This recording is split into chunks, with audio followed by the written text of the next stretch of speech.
I'm Teisha Bader with the JBS News Update for Wednesday, July the 20th, 2016. The U.S. State Department announced yesterday that Secretary of State John Kerry will meet with Palestinian Authority President Mahmoud Abbas later this week in Paris. The State Department said Kerry will meet with the PA leader on July the 22nd to discuss, quote, ongoing efforts to advance a two-state solution. The meeting in Paris is one stop on Kerry's global tour, which begins in Vienna on Friday on climate change. He will then travel next week to Laos for the annual Conference of Southeast Nations. Kerry last met with President Abbas back in February in Amman, Jordan.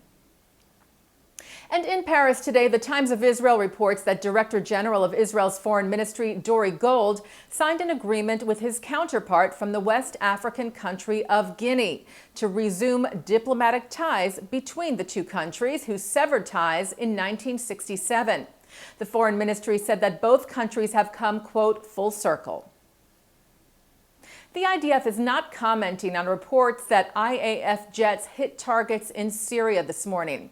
A government building in Quneitra near the Golan border was bombed in the early hours, and initially reports said that the Syrian Observatory for Human Rights and Syrian rebel groups claimed that Israel was responsible, targeting Hezbollah forces in the area. However, later Hezbollah and several Arab media outlets claimed that the strikes were from the al-Qaeda-affiliated terror group al-Nusra. The mayor of Jedwabne, Poland, is asking that the bodies of Jewish Poles buried in a mass grave during the Holocaust be exhumed. This after several officials in the town cast doubt on whether, in fact, it was local Polish citizens who murdered their Jewish neighbors. On July the 10th of 1941, some 340 Jewish residents of the town were burned alive inside a barn. And in 2001, Polish-born American historian Jan Gross wrote a book about the local pogrom exposing the incident. As we reported to you last week, officials in Poland, joined by a delegation of the Anti-Defamation League, marked 75 years since the pogrom 10 days ago. And days later, Poland's education minister questioned the historical accuracy given by Gross in his book, instead suggesting that it was the Nazis who killed the Jews of Jedwabne and not their Polish neighbors, as Gross said. Mayor Michael Czewuski said he would sign a petition to have the bodies exhumed in order to determine who was responsible for their murders.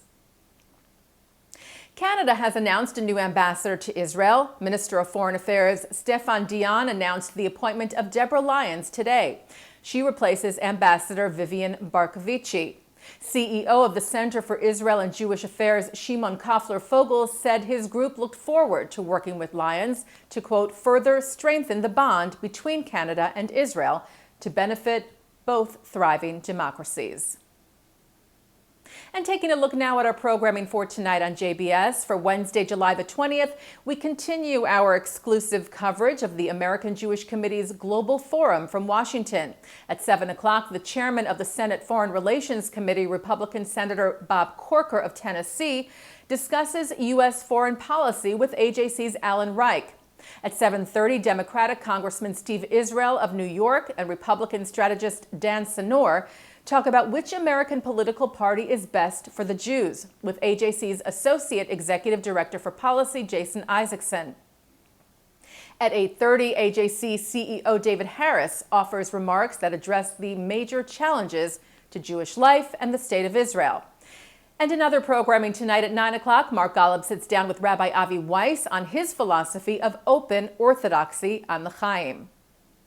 And coming up right after this newscast tonight at 6:30 from the Republican Convention, Washington Post columnist Jennifer Rubin explains why she believes that 90% of American Jews will vote for Hillary Clinton and why Donald Trump has been rejected by many Republicans.